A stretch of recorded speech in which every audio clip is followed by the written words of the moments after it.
O assassinato do deputado Rubens Paiva é um dos casos mais emblemáticos da repressão do regime de 64. Eleito pelo PTB, Rubens Paiva participou de uma CPI criada para investigar as atividades do Instituto de Pesquisa e Estudos Sociais, o IPES-IBAD. O Instituto Brasileiro era conhecido por financiar propagandas anticomunistas e de críticas ao governo da época. Além de participar ativamente da comissão, o deputado discursou contra a derrocada da democracia na madrugada da tomada do Estado, no dia 1º de abril. Este momento nacional é um momento decisivo, em que o povo brasileiro pode ter a felicidade de ver realizada toda a sua revolução.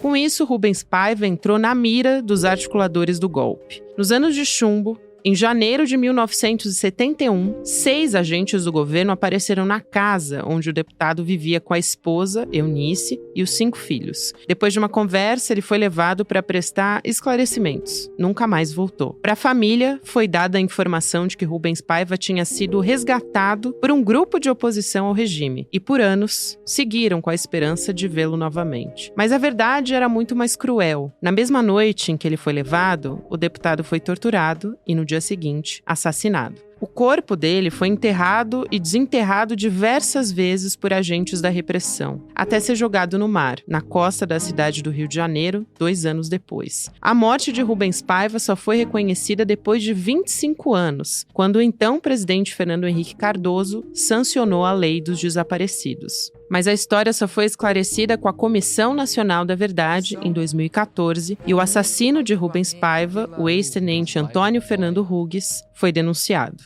O corpo de Rubens Paiva nunca foi encontrado. Quarta-feira, 27 de março de 2024.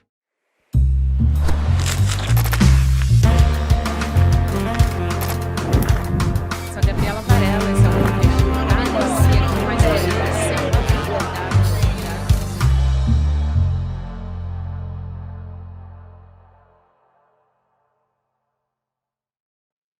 Olá, seja muito bem-vindo, seja muito bem-vindo. Eu sou a Gabriela Varela, esse é o videocast em Detalhes, e aqui sempre com um convidado, uma convidada, a gente analisa uma temática, uma notícia importante do momento.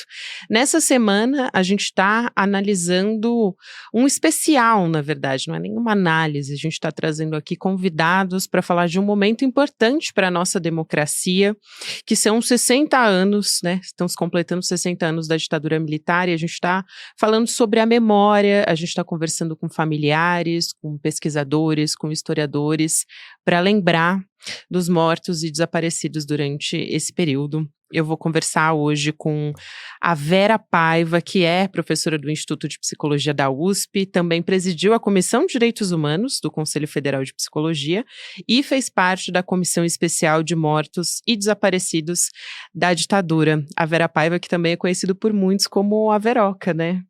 Veroca, obrigada por aceitar nosso convite, seja muito bem-vinda ao Em Detalhes. Obrigada por pautar esse tema. Vamos começar então, Vera, eu queria te ouvir primeiro, talvez fazer um caminho inverso aqui e ouvir quem foi o Rubens Paiva, né? Porque muitos conhecem o Rubens Paiva como engenheiro, ele foi por maior parte da vida engenheiro, né, enfim, foi ex-deputado, era deputado federal também, foi por 2 anos, mas muitos conhecem o Rubens Paiva pela atuação que ele teve como engenheiro. Eu quero ouvir também pela sua perspectiva de quem foi o Rubens Paiva como pai, como marido também da Eunice Paiva, sua mãe, né, que até faleceu recentemente, há poucos anos. E aí ele virou essa figura emblemática também nessa resistência por memória. Então quero ouvir pela sua perspectiva quem foi o Rubens Paiva por esse olhar. Rubens Paiva era meu pai, né? Foi meu pai, e portanto eu tenho uma visão de filha, além de falar de alguém que virou um personagem histórico, sobre o qual nós durante muito tempo falávamos de um modo meio congelado, porque ele virou uma figura pública e a gente não sabia o que tinha acontecido com ele, né? Sem saber se estava vivo, se estava morto, na medida que ele estava desaparecido, a gente congelou um pouco na figura Rubens Paiva, né? Mas quem ele foi? Ele foi um engenheiro que adorava a engenharia, né? Adorava mesmo, gostava de trabalhar, tinha orgulho de ser engenheiro, gostava de divulgar para a gente mais jovem que deveriam escolher a engenharia como profissão, né? E ainda como estudante de engenharia no Mackenzie, né? Ele foi vice-presidente da UEE, na fundação da UEE, da União Estadual de Estudantes, lutando naquela época pela nacionalização do petróleo, num movimento que ficou conhecido como Petróleo Nosso. E aí começou a politização dele, ainda como estudante, né? Exato. E como que você se lembra dele? Quando eu pergunto como você se lembra, quais são as memórias, né, que a senhora tem? Quais cheiros, né? Eu lembro em algumas entrevistas, a gente até já conversou antes, você fala sobre o cheiro de charuto que ele tinha, que era muito característico, que era alguém que gostava muito de festa, a casa estava sempre cheia, então queria que você pudesse compartilhar algumas memórias também com a gente. Mais afetivamente, né? A memória era exatamente essa que você acabou de sintetizar, de alguém muito alegre, muito farrista, como diria minha mãe, gostava de uma boa farra. Farra, naquela época, para eles, era encher a casa de gente, receber os amigos para comer, para conversar, para discutir política. A gente é paulista, então morávamos em São Paulo, desde criança eu via minha casa cheia, né? Mudamos para o Rio de Janeiro, morávamos em frente à praia, ele adorava jogar vôlei na praia, continuou enchendo a casa de gente, né? E era muito carinhoso, muito engraçado, né? A gente, eu ia no cinema com o namorado, já tinha um namorado, era adolescente, sabia que ele estava no mesmo cinema por conta da risada dele, que era muito expressiva, muito expansiva, né? E como você disse, ele gostava de um bom charuto, né? E a gente me lembro disso mais no Rio, que eu andava, já era mais velha, voltava de ônibus da escola e chegava a uma quadra de casa, a gente punha o nariz, além do cheiro do mar, vinha com o vento da praia o cheiro do charuto, se ele estivesse em casa, né? Se ele já tivesse chegado em casa. Né? Então, de fato, ela era uma pessoa que todo mundo se refere a ele como se dando bem com todo mundo, mesmo com as pessoas que pensavam politicamente diferente dele, né? Muito carinhoso, numa relação muito amorosa com a minha mãe, rara até de se ver, né? Porque eles se abraçavam, se beijavam na frente da gente, namoravam abertamente, ele era muito, trazia flores, tá certo? Né? Sempre, bombons, paparicava minha mãe, que era uma mãe de 5 filhos, na época em que eles eram casados, ela ainda não trabalhava, ela passou a trabalhar depois ficou viúva. Né? E também a sua mãe, né, e você era uma irmã ali de 4 irmãos, contando com você, então 5 irmãos, né? E justamente quando o seu pai, o Rubens Paiva, ele desapareceu, não estava toda a família em casa, né? Como é que foi esse momento? Como é que foi essa história? E também queria que você acabou de tocar num ponto muito importante, que era essa relação afetiva entre o seu pai e a sua mãe. Então, como foi acompanhar todos esses anos, né, essa luta da sua mãe pelo reconhecimento do seu pai ter sido torturado e assassinado? Porque é uma tortura também, de certa forma, né, usar esse termo, mas ela ter continuado a vivenciar essas dores por não ter o reconhecimento de que ele tinha sido assassinado e torturado, né? Essa coisa do desaparecimento é uma coisa muito, muito forte, porque vocês não têm o direito de lamentar essa perda, né? De viver esse luto. Na verdade, a gente não o desaparecimento, né? E isto é comum até hoje, porque ele continua acontecendo, né? O Amarildo, por exemplo, né? Falamos recentemente a história do Amarildo, que é um desaparecido, certo? Que é um pedreiro, né? Não é engenheiro como meu pai, é um pedreiro, é um desaparecido. O que tentaram fazer com o Dom e o Bruno lá em Tabatinga, né? Onde eles, não sei se você lembra, né? O antropólogo e o jornalista que foram assassinados, depois levados para o canto do rio, esquartejados, e estavam enterrados num lugar em que os corpos deles jamais fossem identificados. O que aconteceu dessa vez, nesse caso, é que prenderam e a pessoa que fez o serviço, digamos assim, contou o que tinha feito. Né? Até porque houve uma repercussão muito grande na imprensa, não teve muito como... E nós não estávamos no auge da ditadura. Nós, em tese, estamos vivendo um momento político em que isso deveria ser inaceitável e inexistente. Né? E, assim, o Coronel Malhães, que foi um torturador que, segundo ele começou a contar antes de ser assassinado, um mês depois, né, tem várias reportagens de entrevista dele contando a cena da tortura do meu pai, ele disse que o desaparecimento foi uma estratégia pensada para fazer exatamente isso que você está mencionando, para continuar torturando eternamente as famílias. Né? Então, eu me lembro, né, primeiro, enfim, minha mãe também foi presa, minha irmã de 14 anos também foi presa, eu não fui porque não estava no Brasil, né, não estava naquele momento, estava em Londres, tá certo? Na casa de exilados políticos, tá? Eu era a filha mais velha, tinha ido estudar inglês, né, e um pouco na lógica de dar um respiro e fazer uma educação política de uma filha que não tinha acesso a nada, estando em plena ditadura no Brasil, essa é a intenção. E aí eu fiquei sabendo de lá, né? Mas eu só me contaram alguns dias depois, quando a mamãe já tinha sido solta, né? Ela foi presa junto com meu pai, minha irmã de 14 anos também foi, solta no meio da Tijuca logo 3 dias depois, né? Ficou escutando tortura e gritos durante os dias que esteve lá, e a minha mãe foi solta magérrima, né? E aí sim ligou para mim para contar o que tinha acontecido e eu fiquei sabendo de lá, né? Então, na volta, quando eu voltei, o que eu assisti foi uma mãe esquálida, super magra, né? Abatidíssima, mas carregada de energia para ir buscar o que tinha acontecido com meu pai. Os desaparecimentos ainda não eram uma coisa corrente, não se tinha... Ainda estava se começando essa estratégia que o Malhães, que testemunhou a tortura do meu pai, disse que foi uma estratégia consciente, né? Então, a esperança da gente de que ele tivesse preso em algum lugar, né?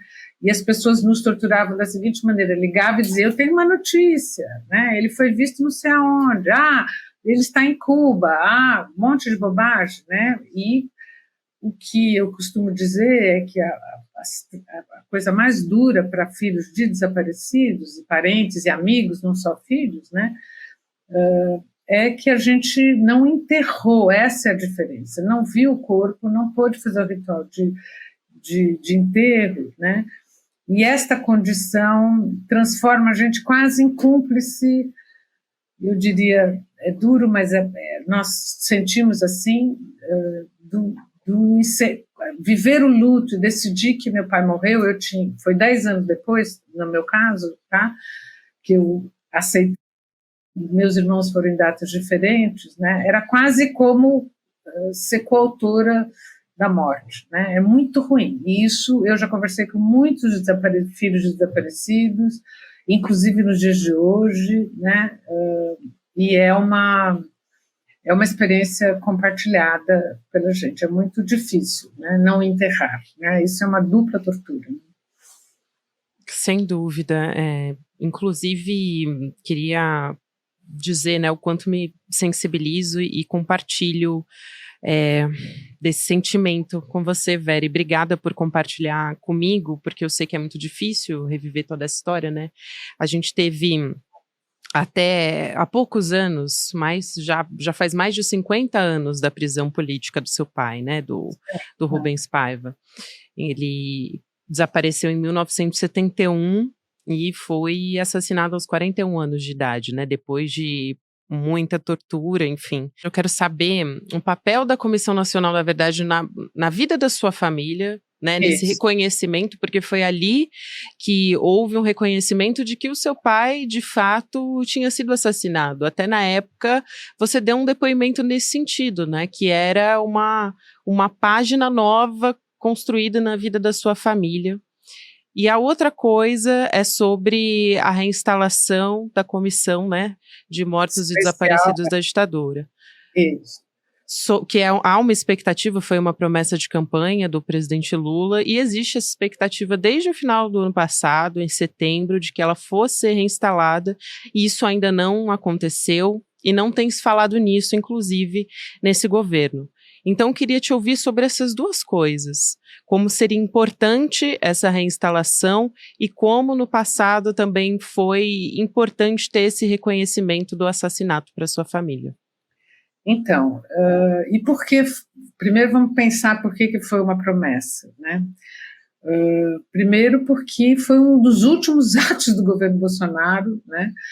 Foi fingir que a investigação já tinha acabado, porque é uma lei. Então, enquanto a investigação, o relatório final não for feito, né, você não podia extinguir a comissão. A gente tem que lembrar que o Bolsonaro, como deputado, ele na porta do gabinete dele tinha um cartaz com um cachorro com osso na boca, não sei se você lembra disso, que dizia: quem procura osso é cachorro, tá? Como bom torturador, bom covarde, tá certo? Bom, sem nenhuma empatia pelo sofrimento humano, como todo torturador é, porque é muito fácil você torturar quando alguém está amarrado, tá certo? Né? Quando alguém não tem como reagir, é fácil ser corajoso quando né, a pessoa, seja mulher, homem, jovem, velho, não importa, né? Eles fizeram em todas as situações, está rendida, né, à sua disposição. E ele era horrível andar pelo Congresso, quando ele era deputado, e passar na frente disso, porque ele é um defensor da tortura, né? Ele é um defensor da eliminação dos inimigos políticos, várias vezes disse. Vera, até, desculpa te interromper, mas houve até uma investida do próprio Bolsonaro contra um busto em memória do seu pai, né? Ele cuspiu. Isso, porque isso, né? Não tem uma pinimba específica do Bolsonaro com meu pai, porque o Bolsonaro viveu um tempo em Eldorado Paulista, onde o meu avô, tá certo, tinha uma fazenda e a gente frequentava quando era criança, meu pai também frequentava, né? O Bolsonaro é mais da minha idade do que da idade do meu pai, então tem uma loucurada em cima da história do meu pai. E quando a gente foi inaugurar, e veja, foi um dos primeiros marcos de memória, que foi uma iniciativa do deputado Paulo Teixeira, né, de produzir um busto do meu pai, que é o único desaparecido político do Congresso Nacional, das duas câmaras, né, da Câmara e do Senado, né, é o único parlamentar cuja condição é de desaparecido, não foi o único preso, nem ex-preso, nem ex-torturado, mas é o único desaparecido. Entre a Câmara e o Senado tem um busto de Rubens Paiva, né. Veja, eu me refiro à figura pública, né, ao modo como a gente elabora no cotidiano, e no dia da inauguração, lotado de gente de todos os partidos, parlamentares de todos os partidos, minha família, amigos dele, quem podia estar em Brasília, a gente inaugurando o busto, o Bolsonaro passa na frente, no meio da família, provocando, né, como todo covarde, tá certo? Não estava sozinho, ele estava com 2 armários, 2 pessoas gigantes do lado dele, e provoca, e na provocação dá uma cuspida nesse primeiro, digamos, marco e símbolo de memória e de homenagem a Rubens Paiva. E é um lugar, esse busto, entre outros, tem um outro na frente do código onde ele foi morto, é um lugar que a gente peregrina, digamos assim. A gente, quando vai a Brasília, qualquer pessoa da família ou amigos vão lá, levam flores, faz homenagem, tira uma fotografia e manda para a gente. Quando eu vou lá como se tivesse ido num túmulo que não existe. É um lugar onde a gente pode peregrinar, chamemos assim. Muitos amigos do Rio de Janeiro fazem a mesma coisa num busto igual a esse que tem na frente do DOI-CODE, onde ele foi assassinado na Tijuca, né? No bairro, na Barão Mesquita, na Tijuca, no lugar onde ele provavelmente morreu, né? Então, é o covarde em ação, né? Vou falar claro, né? Não se faz isso, para que isso, né? Mas é a característica dele, né? Exatamente. E a respeito dessa reinstalação dessa comissão, né, dos mortos desaparecidos, Porque seria importante, eu quero te ouvir sobre a importância dessa reinstalação, até porque a gente tinha essa previsão de que ela voltaria em outubro de 2023 e está sendo uma cobrança também do próprio Ministério Público Federal, né? Já se posicionou a respeito disso. Claro, então, porque esse é um compromisso, é uma lei, e o relatório que foi aprovado, veja, eu permaneci na comissão, Bolsonaro não me demitiu, eu era membro da comissão, tá certo? Ele não conseguiu me demitir, nem ele, nem Diva Santana, nem o representante do Ministério Público, o doutor Ivan, tá? Porque por lei teriam que ter, são 7 pessoas, teria que ter essa representação, e nós aguentamos as maiores barbaridades, que foi o encerramento dos processos corrido para que se dissesse, temos um relatório, e já que temos relatório, se cancela a comissão, né? Por isso foi uma promessa importante, e por isso seria importante. Então, eu acho que é um equívoco, né, gigantesco, e a gente não sabia de onde vinha, agora a gente sabe, em função da fala do próprio presidente Lula, né, é um equívoco vetar, tá certo? A reconstrução, porque alguém vetou, né? O Ministério dos Direitos Humanos estava investido nisso, fez uma reunião com mais de 100 pessoas, a gente foi com os do nosso próprio bolso, fomos até lá, mas foi uma reunião organizada no Ministério dos Direitos Humanos, né? Nós fomos a Brasília, uma comissão de filhos e netos de mortos e desaparecidos, né? Fizemos uma manifestação na frente do Palácio, né, para o Lula nos ver, né? Logo depois que ele tinha ido, vamos lembrar, para a Argentina, e tinha visitado e cumprimentado as mães de maio. Exato. E assim, e ouvimos do tipo, é um movimento pequeno, sim, somos, mas as mães de maio passaram, quando estamos nos manifestando por conta própria, como é espalhadíssimo pelo Brasil, você tem do Oiapoque a Chuí, famílias, tá certo? Não é um movimento localizado territorialmente, né? Para a gente se juntar num país continental não é muito fácil. Então, o fato da gente ter 15 pessoas, assim como sempre as mães estão, são algumas circulando pela Praça de Maio, né? É apenas a expressão de uma coisa muito mais espalhada e maior, né? Então, a gente não sabe, a gente acha que é um equívoco num momento em que está claríssimo que quem foram os militares da ditadura, porque eles se vendiam como pessoas anticorrupção, e meu pai mesmo, que era engenheiro e assistiu à construção da ponte Rio-Niterói, Angra 2, né, várias coisas, era testemunha, porque ele escutava, ele era engenheiro de ponte e estrada, tá certo, né? A quantidade de corrupção que já existia, que os militares eram corruptos até o último fio de cabelo, tá? Está claríssimo, né, desde o governo Bolsonaro, a quantidade de corrupção envolvida, de joia até vacina, até, né, a quantidade de como que eles se interessam pelo poder também para serem corruptos e acusam os outros de corruptos, né?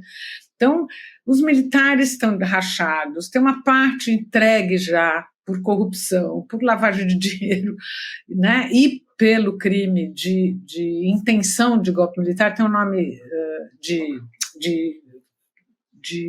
tem um nome, outro nome, de atentado à democracia, tem um nome melhor do que eu estou conseguindo lembrar agora, mas o que é a única coisa que a gente pode punir, porque se houve o golpe, você não pode mais punir, a gente estaria morto, enterrado, censurado se o golpe tivesse existido. Não estaríamos conversando. Não estaríamos conversando, o único crime punível é o crime de intenção de dar o golpe, né? Estão rachados, tem militares do Exército e da Aeronáutica dentro da cúpula militar, e ninguém tem lembrado disso, mas não sei se vocês lembram, mas ninguém tem falado disso, isso me espanta. O Bolsonaro demitiu uma cúpula antes, ele demitiu os comandantes do Exército, da Aeronáutica e da Marinha tempos antes de reinstalar esta que está aí, né, dos quais o comandante do Exército e da Aeronáutica dizem que não toparam participar do golpe, né, da tentativa de dar o golpe e impedir o Lula, ou como foi o 8 de janeiro, derrubar a República e tentar reinstalar-se como governo autoritário, né? Então, é isso, né? Eu acho que a intenção, né, do Lula talvez seja de segurar a instalação da comissão, seria ele fala abertamente, para que melindrar, não é o caso, temos que ganhar os militares, mas está errado, tá certo? Se a gente não faz o vínculo do golpe de hoje, o mais importante é o golpe de 8 de janeiro, se a gente não faz esse vínculo, ele é antieducativo, ele não ajuda a educar as novas gerações, ele não ajuda a fazer a educação dos militares na caserna, tá certo? Que até hoje não tem uma visão diferente do que foi o golpe de 64, né? Chamam ainda de revolução na educação.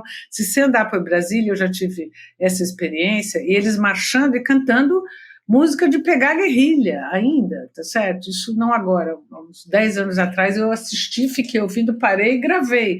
Falei, como que eles estão cantando isso? Tá certo? E vão fazer eventos, né, em paralelo a isso, nesses 60 anos do golpe, eles vão fazer eventos entre eles, comemorativos, enfim. Isso. Então, eu acho que é um equívoco político, tá certo? Eu acho que o Lula, ele não é uma pessoa covarde, não dá para, né? Não acho que é esse o problema, não acho que é medo, eu acho que é uma má análise de conjuntura, de interpretar essa conjuntura de um jeito que todos nós que lutamos contra a ditadura, que defendemos a democracia ardorosamente, todo dia, porque depende da gente estar na rua defendendo a democracia e construindo a democracia, ela não se sustenta sem isso, né? Fazendo a educação democrática das novas gerações.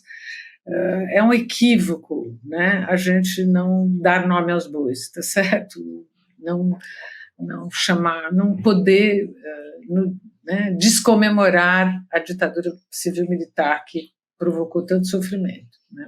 Eu acho fundamental essa sua fala, porque eu ia justamente perguntar sobre essa decisão do presidente Lula em cancelar os atos oficiais, né, do governo federal em memória dos 60 anos do golpe, e o que estava sendo planejado também, a imprensa já teve acesso a isso, era um pedido de desculpas oficial.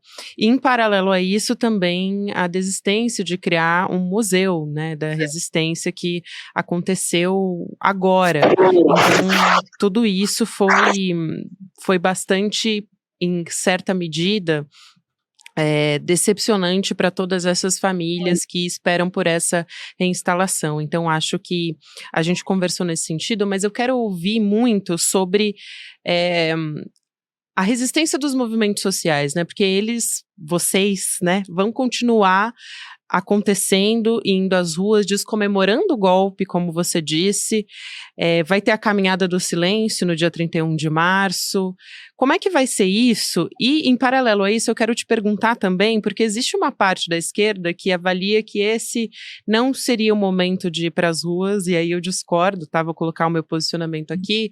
Eu discordo, mas tem uma parte da esquerda que acredita que esse ato pode ser comparado ao dia 25 de fevereiro com o Bolsonaro e a extrema-direita ter ido às ruas e ser, eventualmente, uma demonstração de fraqueza. Então, quero ouvir a sua avaliação sobre isso e a importância de vocês estarem nas ruas descomemorando o golpe no dia 31 e no dia 1º, que é o dia oficial, né? Então, eu acho que, primeiro, são muito diferentes o ato que o Bolsonaro fez de apoio a ele. Se o Lula fizesse um ato de apoio a ele, né, seria outra coisa. É uma outra coisa, é um movimento social específico que tem gente espalhada pelo Brasil inteiro, e aí a Comissão da Memória e da Verdade, como não a de mortes desaparecidas, mas como você falou, teve a importância gigantesca de envolver sindicatos, universidades, tudo, né? Tudo que era instituição organizada para fazer a sua memória e verdade no Brasil inteiro. Então tem uma geração enorme de pessoas envolvidas nisso, né? É um movimento que tem que ser comparado, né? Tem que ter o tamanho que ele tem, tá certo? Não é de apoio ao Bolsonaro versus apoio ao Lula, é apoio a uma causa específica. Isso. E a gente vai sair. No caso de vai ter no Rio, vai ter na Bahia, vai ter em Recife, vai ter em Minas também, até Juiz de Fora, né? De Rio a Juiz de Fora, vai ter o caminho contrário ao que era, vai ser no dia 1º de abril, né? e não 31 de março. Né? E aqui em São Paulo, e assim, para a gente montar, a gente ressaltar a importância dos marcos de memória para, então, como você disse no caso do museu, né? Mostrar, tá certo, para as novas gerações o que é aquilo. Né? O Museu do Chile, que aliás o ministro da Justiça tinha visitado e tinha gostado, e ressaltou a intenção quando esteve lá, de refazer aqui no Brasil, de inaugurar esse... Ele é fundamental. Foi uma promessa, né, do Flávio Dino, né, Veró? Foi uma promessa do Flávio Dino estando lá, porque ele nunca tinha visitado, eu acho. Né? Eu, por me dedicar à causa da memória e verdade, já visitei na África do Sul. A quantidade de museus e de marcos de memória na África do Sul são fundamentais para registrar e educar as novas gerações sobre o que foi o apartheid, o que foi a repressão política, foi um regime de extrema-direita, tá certo? Durante muito tempo, que sustentou o apartheid, né? E a retomada do Mandela, que é uma figura unificadora, negociadora, que às vezes se comparam o Lula a ele, né? O Mandela nunca recusou, por exemplo, ao contrário, ele ressaltava a importância desses marcos de memória, né? No Chile, na Argentina, na Alemanha nazista, você anda por Berlim. Berlim é uma cidade que tem marca viva, marco vivo do que foi o nazismo e do que foi também a a Alemanha Oriental e a repressão sofrida na Alemanha Oriental. Então você tem camadas e camadas de repressão transformada em marcos de memória, transformados em museus, para que nunca se esqueça e nunca mais aconteça. E você vê o tamanho do movimento na Alemanha, né? Na Argentina tem crescido, mas com uma resposta importante, né? É muito relevante a gente ter esses marcos de memória, né? Então, eu esqueci a pergunta. Sobre a caminhada do silêncio também, como vai sobre ser? A caminhada do silêncio. Será a quarta caminhada ao Viver a Cores, porque a gente foi interrompido pela pandemia, né? Que a gente ainda teve isso, né?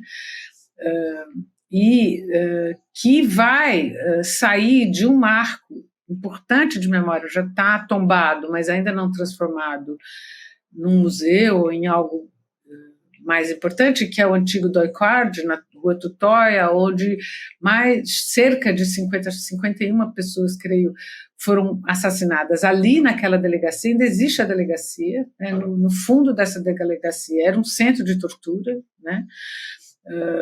Na Rua Tutóia, que é entre a Estação Brigadeiro e a Estação Paraíso, é de fácil acesso, né? No dia 31, a gente tem feito sempre no domingo mais próximo do dia 31 ou 1º de abril, este ano caiu o domingo, no dia 31, 60 anos do golpe.